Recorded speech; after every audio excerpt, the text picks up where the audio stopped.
آپ جانتے ہیں کہ اللہ کے رسول صلی اللہ علیہ وآلہ وسلم نے جس وقت دین اسلام کی تبلیغ کا آغاز کیا تو پورا شہر مکہ حضور علیہ السلام کے خلاف جمع ہو گیا۔ طرح طرح کے دکھ، تکلیفیں، مصیبتیں، پریشانیاں اور ناموافق حالات کے چکر تھے جو حضور اور اصحاب حضور کو دیکھنا پڑے۔ ان راہوں میں کانٹے بھی بچھائے گئے، گندی پوجلیاں جس میں اتھر پہ ڈالی گئی۔ ایک بدبخت گلے میں کپڑا ڈال کر تاؤ بھی دیتا ہے۔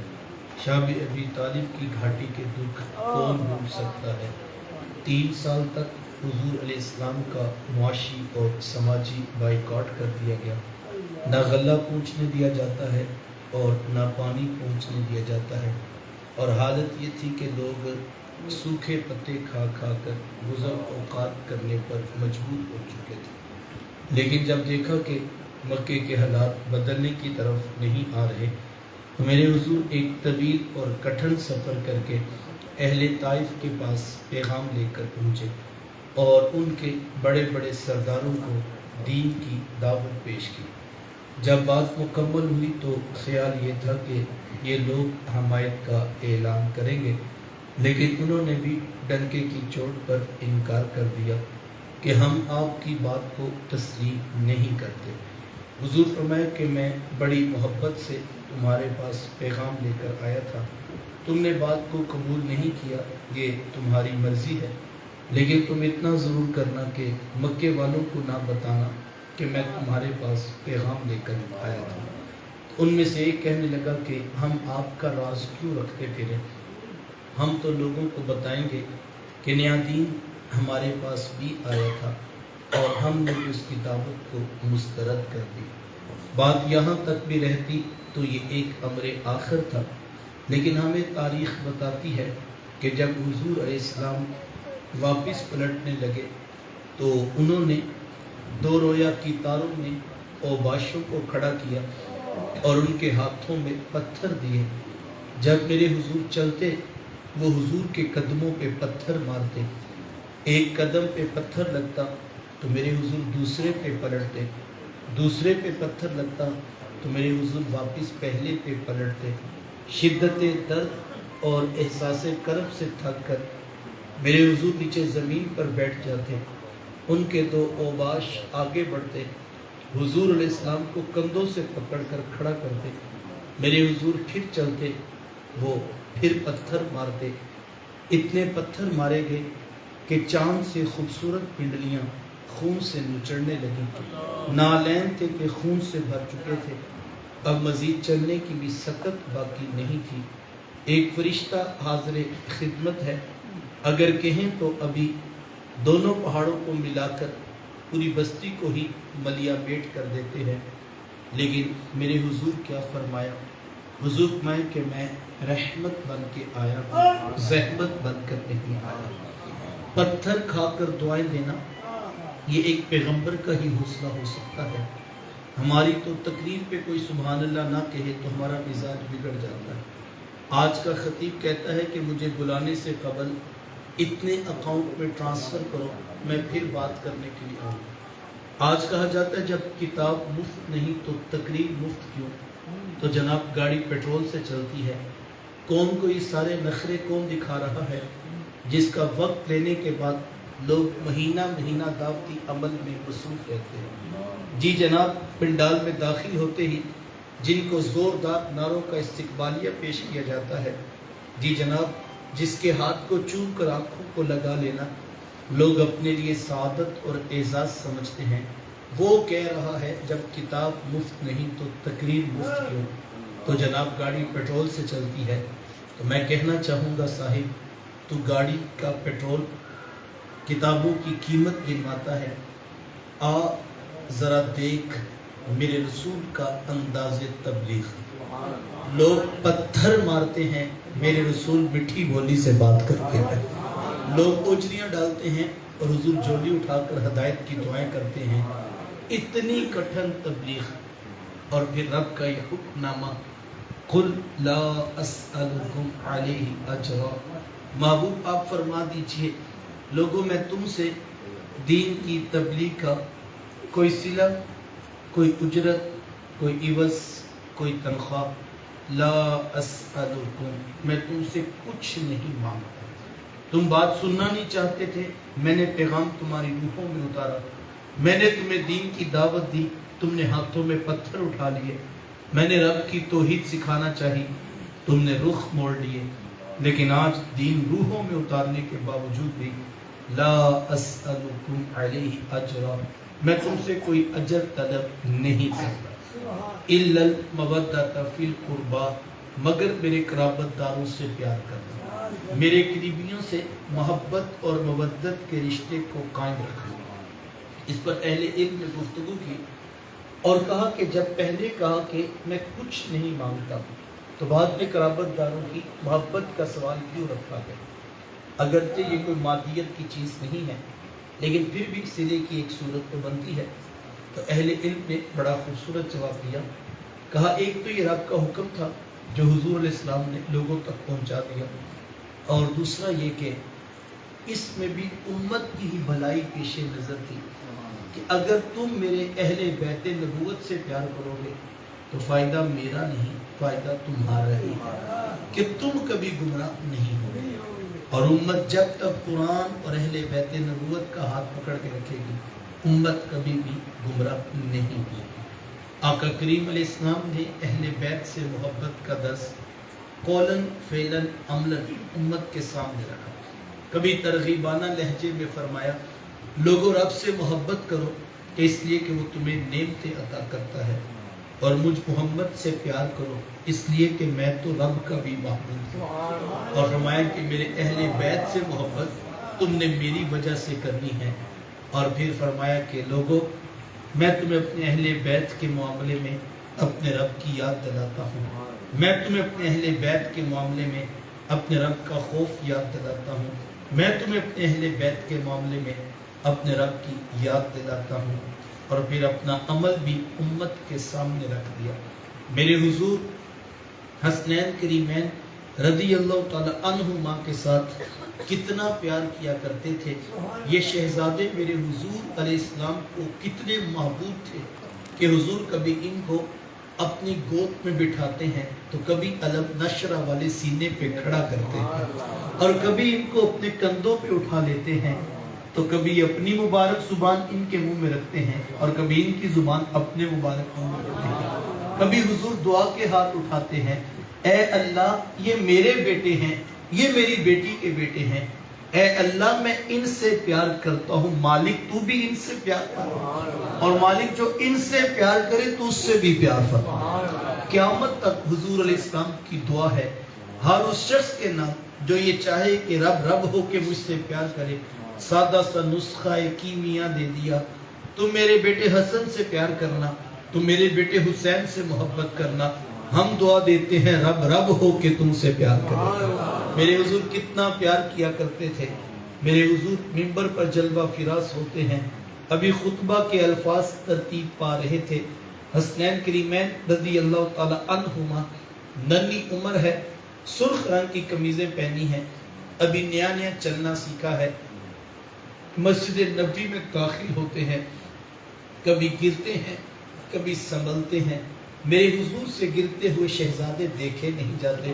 میرے حضور اپنا منبر، اپنا خطبہ، اپنا واز چھوڑ کے جا کے شہزادوں کو اٹھا کے گود میں بٹھا لیتے ہیں، اور حضور فرماتے لوگوں رب نے سچ فرمایا ہے، اولاد بڑی آزمائش ہے۔ فرمایا میں خطبہ دے رہا تھا، میں واز فرما رہا تھا، لیکن مجھ سے گرتے ہوئے شہزادے دیکھے نہیں جا سکے۔ کبھی حضور ان کے بارے فرماتے ہیں، لوگوں میرا حسن میری امت کا سردار بیٹا ہے، مجھے بڑی امید ہے یہ کل امت کے دو بڑے گروہوں میں سلو کروا دے گا۔ اور کبھی حضور ان کے بارے فرماتے ہیں، لوگوں حسین مجھ سے ہیں اور میں محمد حسین سے ہوں۔ اور کبھی حضرت عمر حضور کو دیکھتے ہیں کہ شہزادے حضور کے کندھوں پہ تشریف فرما ہے، تو جب یہ خوبصورت منظر دیکھا تو بے ساختہ زبان سے نکلا، واہ واہ کیسی خوبصورت سواری میسر آ رہی ہے۔ تو حضور میں عمر سواری دیکھ رہے ہو، ذرا شاہ سوار بھی دیکھو کتنا پیارا، میرا بیٹا بھی تو دیکھو نا کتنا پیارا ہے۔ اور کبھی حضرت ابو ہریرہ رضی اللہ تعالیٰ عنہ اپنی کہانی سناتے ہیں، فرماتے ایک دن فجر کی نماز پڑھی، حضور علیہ السلام مسجد نبوی سے باہر نکلے تو میں بھی محبوب کے ساتھ ساتھ چل دیا.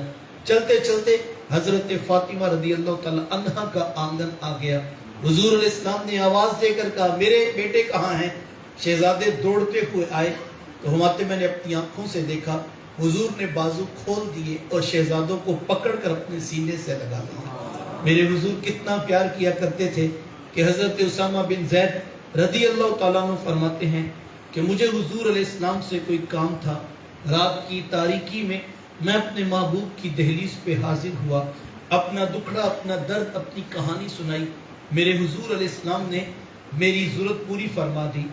دوران گفتگو میں نے غور کیا کہ محبوب علیہ السلام نے جو چادر اوپر اوڑی ہوئی ہے اس چادر میں کسی چیز کی حرکت کا احساس ہے. تو مجھ سے رہا نہ گیا تو میں نے پوچھ لیا اے بندہ نواز یہ چادر کے اندر کیا ہے؟ آقا کریم علیہ السلام نے جواب دینے کی بجائے چادر کو ہی کھول دیا. فرماتے لوگوں میں نے اپنی آنکھوں سے دیکھا محبوب علیہ السلام کے ایک پہلو میں امام حسن ہے تو دوسرے پہلو میں امام حسین ہے. حضور نے ان کو یوں اپنے پہلوؤں میں لیا ہوا تھا. میرے حضور کو ان شہزادوں سے کتنا پیار تھا. صحابی کا نام ہے حضرت حذیفہ رضی اللہ تعالی عنہ. فرماتے کہ ایک دن میں اپنی والدہ سے عرض کی امی اگر آپ مجھے اجازت دیں تو میں مغرب کی نماز حضور علیہ السلام کے پیچھے نہ ادا کر کے آؤں, اور امی میں وعدہ کرتا ہوں کہ میں اپنے لیے اور آپ کے لیے بخشش کی دعا بھی کرواؤں گا. تو ماں نے کہا بیٹا پھر دیر کیوں کرتے ہو, جلدی حضور کی چوکھٹ پہ پہنچ جاؤ, لیکن خیال کرنا میرے لیے دعائے بخشش کروانا نہ بھولنا. فرماتے میں نے وعدہ کیا اور حاضر خدمت ہو گیا. مغرب کی آذان ہوئی, اقامت کہی گئی.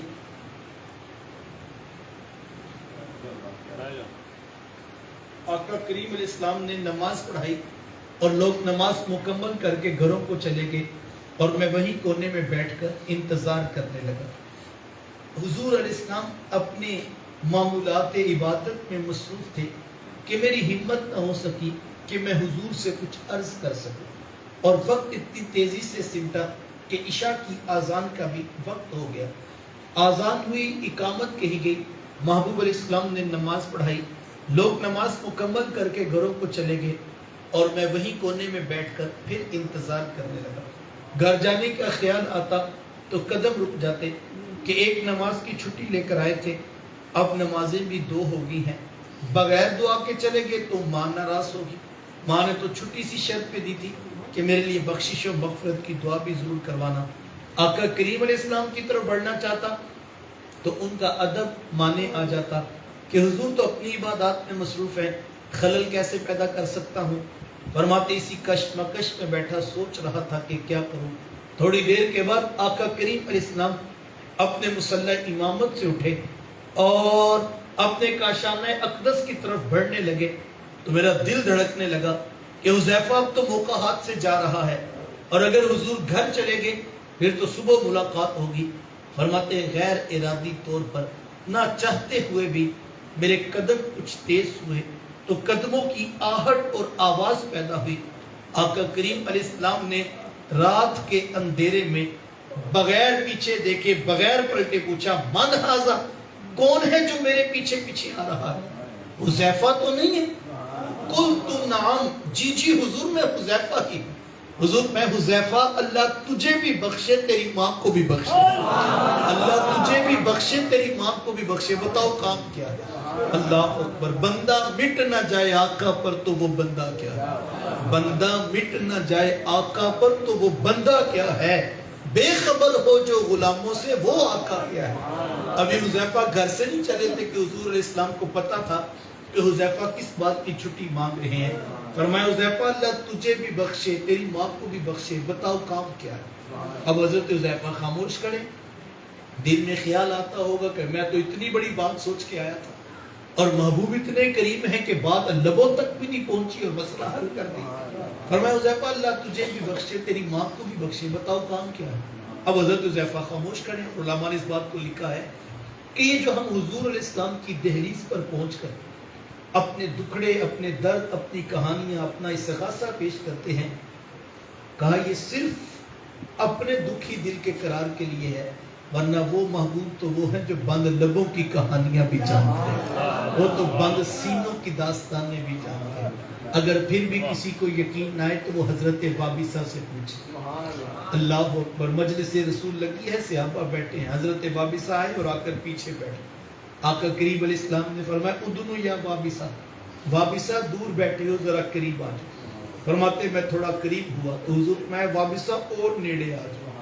فرماتے میں اور قریب ہوا تو حضور تیسری بار میں وابصہ دور بیٹھے ہو، نیڑے آ جاؤ۔ فرماتے میں اپنے مقدر پہ قربان جاؤں، میں حضور علیہ السلام کے اتنے قریب بیٹھا کہ میرے گھٹنے محبوب کے گھٹنوں سے چھونے لگے۔ اتنی قریب بٹھا کر بھی بھلا کوئی بات پوچھتا ہے۔ استاد صاحب بھی کہتے ہیں ایک پھٹی کا فاصلہ تو ہونا چاہیے، پیر صاحب تو کہتے ہیں ذرا دور سے بات کرو، آواز آ رہی ہے، لیکن ذرا دیکھیے حضور کا پیار، حضور کی محبت، اتنی قریب بٹھایا اور کہا کہ وابصہ کوئی بات پوچھنے کے لیے آئے ہو؟ عرض کیجیے حضور میں بات پوچھنے ہے۔ فرمایا وابصہ جو آپ پوچھنے آئے ہیں وہ آپ پوچھیں گے یا ہم بتا دیں کہ کیا پوچھنا ہے؟ بات صرف اتنی ہے، بندہ مٹ نہ جائے آقا پر تو وہ بندہ کیا ہے؟ بے خبر ہو جو غلاموں سے وہ آقا ہے۔ فرمایا وابصہ جو آپ پوچھنے آئے ہیں وہ آپ پوچھیں گے یا ہم بتا دیں کیا پوچھنے ہے؟ عرض کی اگر آپ بتا دیں تو پھر تو حد ہو جائے۔ فرمایا کہ حذیفہ وابصہ آپ پوچھنے آئے ہیں کہ خیر کیا ہے اور شر کیا ہے، یہی آپ کا سوال ہے؟ عرض کیجیے حضور یہی میرا سوال ہے۔ کہا اس کا جواب بھی اپنے آپ سے چاہتے ہیں یا جواب بھی ہم بتا دیں؟ عرض کی حضور اگر جواب آتا ہوتا تو سوال ہی کیسے پیدا ہوتا؟ آقا کریم علیہ السلام نے 3 انگلیاں سینے پہ مارتے ہوئے فرمایا کہ وابصہ یہ مفتی اندر بیٹھا ہے، اسی سے پوچھ لیا کرو خیر کیا ہے اور شر کیا ہے، یہ بتا دے گا، یہ مفتی اندر، اس کی آواز سنا کرو۔ اللہ اکبر۔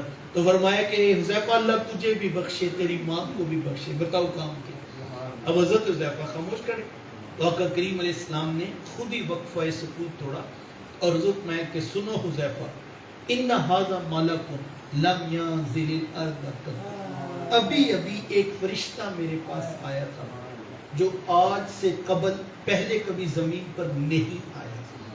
یہاں رک کر 2 لمحے آپ کی توجہ چاہوں گا، اور میرا خیال یہ ہے کہ ان 2 باتوں پر ہی اگر غور کر لیا جائے تو کئی مسائل خود بخود حل ہو جائیں۔ میرا آپ سے سوال ہے سادہ سا کہ جناب رب کے فرشتوں کی کل تعداد کتنی ہے؟ تو آپ کہیں گے ہزاروں میں، تو میں کہوں گا نہیں لاکھوں میں۔ آپ کے اچھا مان لیا لاکھوں میں، تو میں کہوں گا نہیں کروڑوں میں۔ آپ کے اچھا ٹھیک ہے کروڑوں میں، تو میں کہوں گا نہیں جناب اربوں میں۔ کسی کو بھی نہیں پتا کہ کل فرشتوں کی تعداد کتنی ہے۔ میرا دوسرا سوال ہے کہ یہ زمین کب سے بنی؟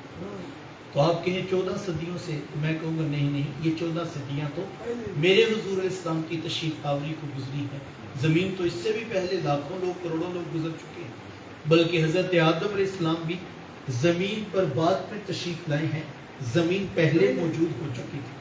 تو کسی کو نہیں پتا کہ زمین کتنے 100,000 سال پہلے بنی۔ سائنسدانوں نے بھی ایک اندازہ ہی لگایا ہے کہ اتنے 1,100 سال پہلے زمین بنی۔ 100% حتمی بات تو کسی کو بھی نہیں پتا، لیکن میرے حضور کیا فرما رہے ہیں؟ میرے حضور کیا فرما رہے ہیں کہ کروڑوں اربوں کھربوں فرشتوں میں سے جب سے زمین بنی ہے، یہ والا فرشتہ آج پہلی مرتبہ زمین پر آیا ہے۔ کوئی حد ہے ان کے عروج کی؟ بلغ العلا بکمال۔ اللہ اکبر۔ کیا خیال ہے؟ پھر مجھے کہنے دیجئے کروڑوں اربوں کھربوں فرشتوں میں سے کون سا فرشتہ ابھی تک زمین پر آیا ہے، کون سا ابھی تک نہیں آیا ہے؟ میرے حضور سب جانتے ہیں۔ کیا خیال ہے؟ کروڑوں اربوں کھربوں فرشتوں میں سے کوئی ایک فرشتہ، صرف مدینہ شریف کی بات نہیں ہو رہی جناب، زمین پر کہیں پر آئے تو محبوب علیہ السلام کو پتہ چلتا ہے 25 کروڑ پاکستانیوں میں سے ایک امتی روزہ انور کے سامنے کھڑا ہو تو کیا پھر محبوب کو پتہ نہیں چلتا؟ یہ تو دماغ خراب ہو گئے مولویوں کے، جو مسجدوں میں ترازو گاڑ کے بیٹھ کے اور ان کو تولنے لگے جن کو تولا نہیں جا سکتا، ان کو ناپنے لگے جن کو ناپا نہیں جا سکتا۔ صاحب تو نے عقل کے ترازو پہ تولنا ہے، مجھے تول لو، میں آپ کا وزن کرتا ہوں۔ بندے بندوں کا وزن کرتے ہیں، لوگ پوچھتے ہیں جناب آپ کس یونیورسٹی کے گریجویٹ ہیں؟ لوگ پوچھتے ہیں آپ کا جی پی اے کیا ہے، آپ کی سی جی پی کیا ہے، آپ کی قابلیت کیا ہے، آپ کس شیخ الحدیث سے حدیث کی سند لی ہے. لوگ تولتے ہیں، لوگ دیکھتے ہیں، کوئی حرج والی بات نہیں. بندے بندوں کا وزن کریں تو کوئی حرج والی بات نہیں. بدبختی کا سفر اس وقت شروع ہوتا ہے کہ اپنی حالت تو یہ ہے، اپنی کمر کے پیچھے کا نہیں پتا، اور چلے ان کو ہے تولنے جو صحابہ کو فرماتے صحابہ اپنی صفیں درست رکھا کرو، مت خیال کرو کہ میں صرف آگے دیکھتا ہوں، میں محمد جس طرح آگے دیکھتا ہوں اس طرح پیچھے بھی دیکھتا ہوں. فرمایا میں تمہارے رکوع و سجود بھی دیکھتا ہوں، تمہارے دلوں کے خشوع و خضوع بھی دیکھتا ہوں. اور اقبال تڑپ کے کہتے ہیں چشم تو بھی نندہ ما فی الصدور، حضور آپ کی نگاہ تو بند سینوں کے راز بھی جانتی ہے، کوئی حد ہے ان کے عروج کی، بلغ العلا بے کمال ہی. فرمایا حذیفہ یہ فرشتہ آج پہلی مرتبہ زمین پر آیا تھا، اور حذیفہ وہ اسپیشل رب سے اجازت لے کر آیا تھا کہ مالک مجھے اجازت دینا میں بھی تیرے رسول کو جا کے سلام نہ کر کے تو ہمیں سلام کرنے آیا ہوا. کیوں مولوی صاحب ہمیں بھی بتائیے گا ذرا، اگر آسمان پہ رہنے والے فرشتے ہو کر ڈائریکٹ بھی نہیں رب سے اجازت لے کر مدینے آ کر سلامی پیش کرے تو پھر کمال ہے مدینے والے کا. اللہ اکبر. میرے شیخ فرماتے یار سلام پڑھنے سے نہ روکا کرو، کوئی صبح پڑھتا ہے تو پڑھنے دو، کوئی دوپہر پڑھتا ہے تو پڑھنے دو، کوئی رات پڑھتا ہے تو پڑھنے دو. کہا یہ تو وہ وظیفہ ہے جو رب نے فرشتوں کو بھی عطا کیا. اللہ اکبر. یہ ہماری بڑی بد نصیبی ہوگی اگر ہم اس موضوع پر بھی دڑا بنا کر جو ہے وہ اختلاف کھڑا کر دیں اور ہم نہ جانے کہاں سے کہاں پہنچ جائے ہمیں پتہ بھی نہ ہو. یہ ادب اور محبت کی بات ہے. لے سانس بھی آہستہ کے دربار نبی. ہمیں یہی دین ملا ہے اور یہی صحیح دین ہے اور یہی خالص دین ہے. شعوری طور پر کوشش کی جائے. میں کسی جلسے میں کھڑا تھا تو دعا کرنے لگے تو کسی بچے نے سلام شروع کر دی تو سب لوگ کھڑے ہو گئے ادب. تو میں نے چند لوگوں کی آنکھوں کو جو ہے وہ ماتھے سے بھی اوپر جاتا ہوئے دیکھا اور ایک عجیب کھلبلی سی مچ گئی کہ یہ کس نے شروع کروا دیا. دعا کروانی تھی اور ان کے ماتھے پہ آنکھیں چڑھی ہوئی تھی. تو میں نے بعد میں کہا کہ جناب یہ کسی پرائے نبی پہ سلام نہیں پڑھ رہے تھے، یہ کسی پرائے رسول پہ سلام نہیں پڑھ رہے.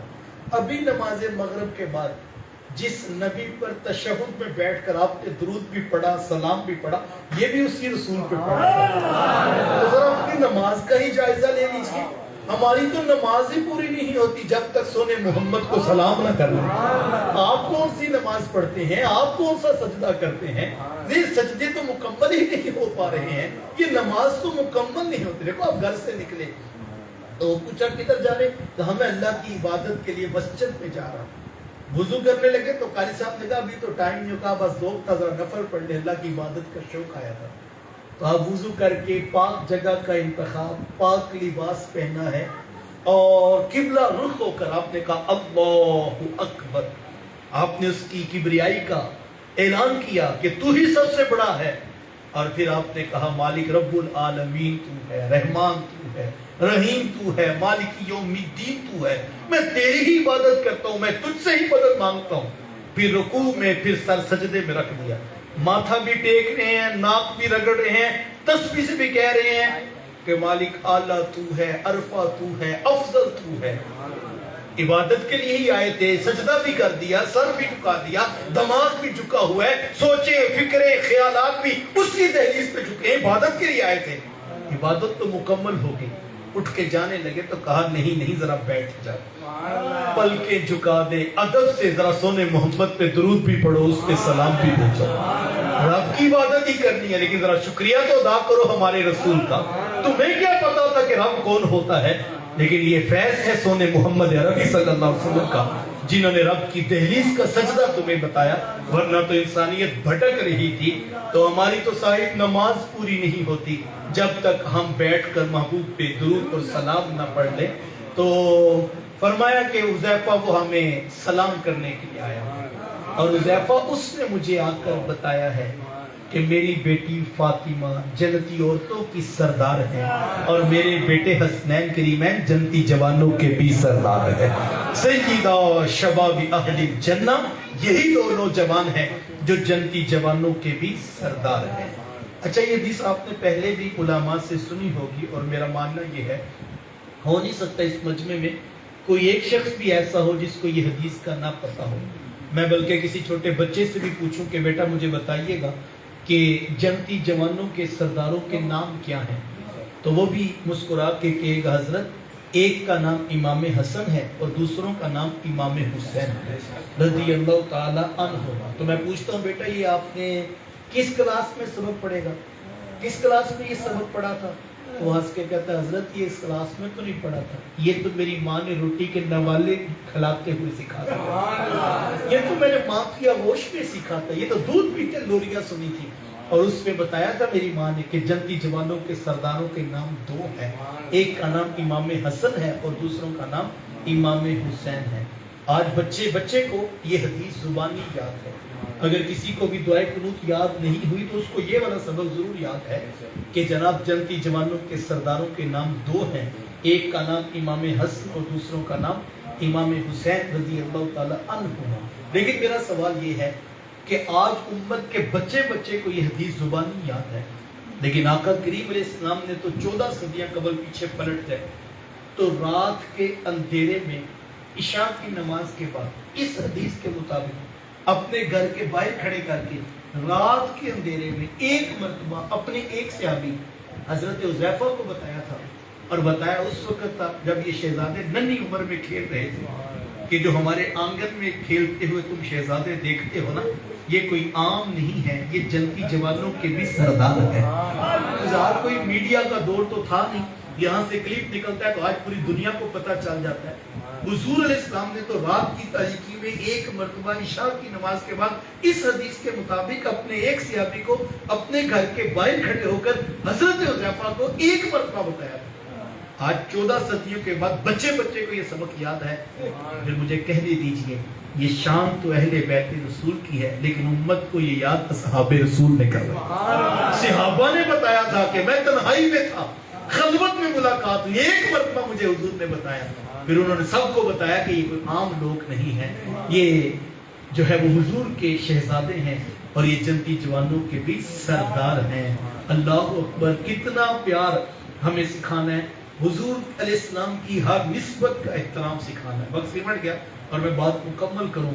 ہمیں اس دور موجود کے اندر شعوری طور پر یہ کوشش کرنا ہے کہ ہم اپنے بچوں کے سینے میں اصحاب رسول کی محبت بھی رکھیں، اہل بیت رسول کا پیار بھی سکھایا جائے.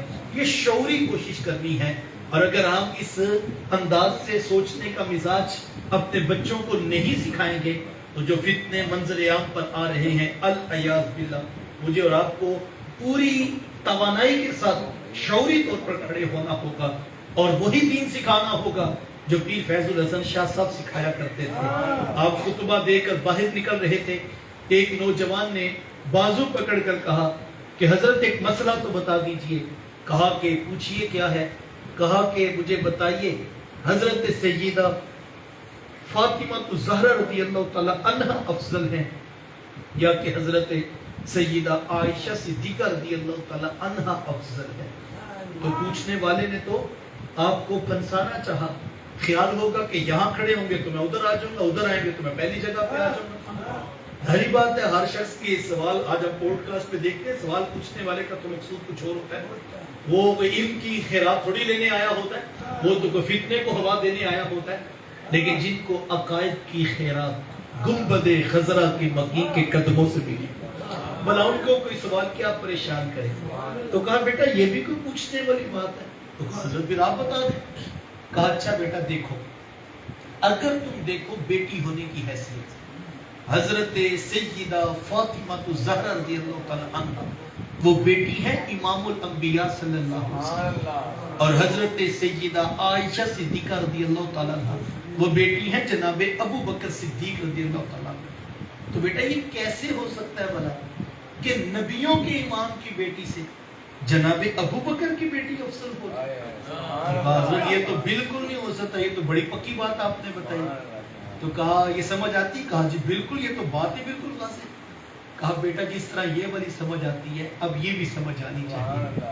اگر تم دیکھو بیوی ہونے کی حیثیت حضرت سیدہ عائشہ صدیقہ رضی اللہ تعالیٰ عنہ، وہ بیوی ہے امام الانبیاء صلی اللہ علیہ وسلم، اور حضرت سیدہ فاطمہ الزہرا رضی اللہ تعالیٰ عنہ وہ بیوی ہیں جناب علی المرتضی رضی اللہ تعالیٰ عنہ.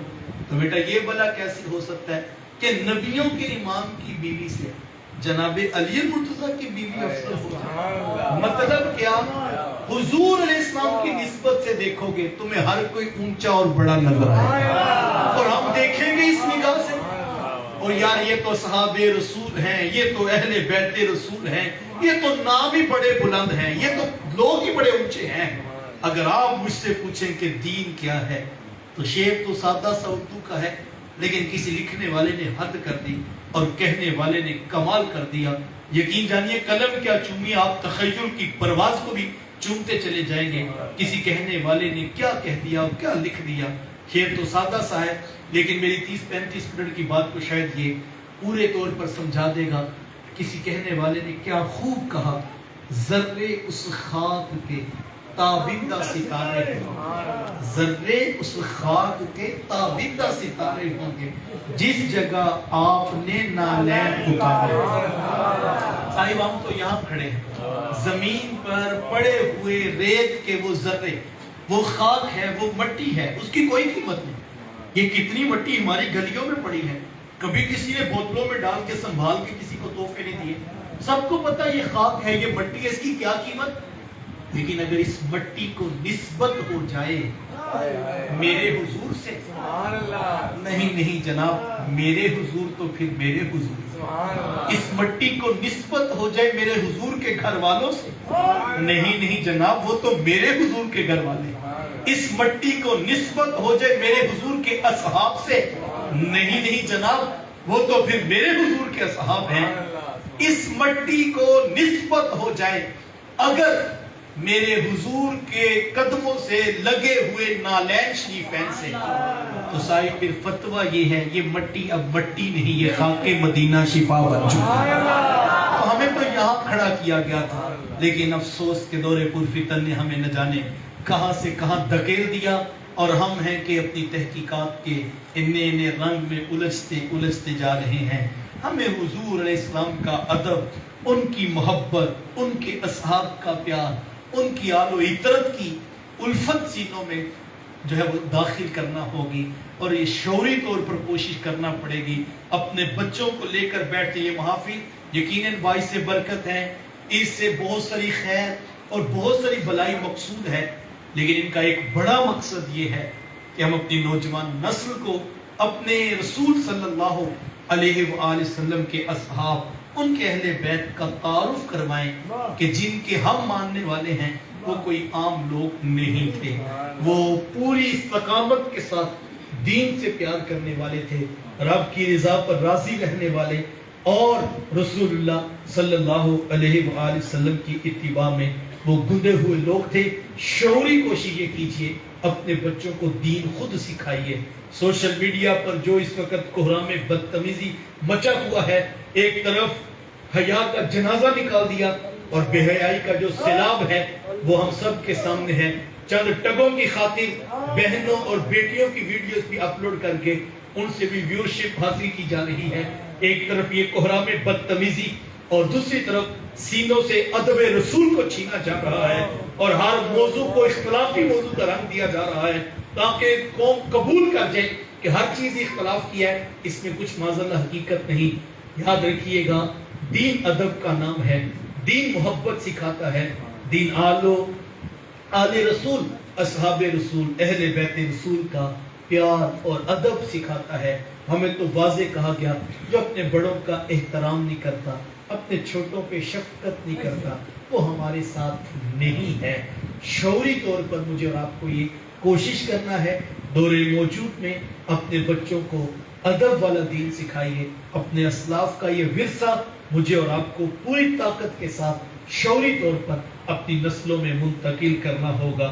اور اگر ہم نے اس کو سنجیدگی سے نہ لیا تو یاد رکھیے گا، ہم نے یونیورسٹیز میں بہت سارے لوگوں کو جو ہے وہ بہت کچھ نیا لیتے اور سنتے اور دیکھتے ہوئے دیکھا ہے. اگر ہم دین باہر سے لیں گے تو ہمارے استاد تو فرماتے کہ آج کل تو باہر سے دودھ خالص نہیں ملتا، دین خالص کہاں سے ملے گا؟ تو ہمیں تلاش کرنا پڑے گا، خالص جگہ کا انتخاب اپنی نسلوں کے لیے کرنا ہوگا. انگلی پکڑ کر ان کو دین رسول سکھانے کے لیے اپنا قیمتی وقت مختص کیجئے اور اس پر کوشش ہو. اور اگر ہماری کوشش نہیں ہوگی تو یاد رکھیے گا وہ پرانے زمانے میں ہمارے استاد صاحب مثال دیا کرتے تھے کہ وہ چکی چلا کرتی تھی اور اس چکی کے 2 پارٹ ہوتے تھے, نیچے والا ساکن, اوپر والا متحرک, اور دانے ڈال کر اس کو گھمایا جاتا تھا, اور جتنے دانے ان 2 پارٹ کے درمیان آتے تھے چکی ان کو پیس کے رکھ دیتی تھی, دانا وہی بچتا تھا جو کلی کے ساتھ لگ کے بیٹھتا تھا. کہا بیٹا اس وقت جو بے ادبی کی, گستاخیوں کی اور بے حیائی کی ہوائیں چل رہی ہیں اور جو سیلاب بدتمیزی ہے وہ معاف کسی کو بھی نہیں کرے گا, بچے گا وہ جو سونے محمد سے لگ کے رہے گا, جو رسول کا دامن پکڑ کے رکھے گا, جو ادب کی خیرات پیغمبر مصطفیٰ صلی اللہ علیہ وآلہ وسلم کی ذات سے لے گا, اور جو اس طرح کا ادب کا لہجہ رکھے گا اور جو رسول اللہ صلی اللہ علیہ وسلم کی ہر نسبت کا احترام کرے گا, دین اسی کے پاس رہے گا. بس امیم کل بارگاہ عزتی میں دعا گو ہو, اللہ مجھے آپ کو توفیقات عمل نصیب فرمائے. دوست احباب دور و نزدیک سے جمع ہوئے, آپ سب کی تشریف آوری کا شکریہ. وآخر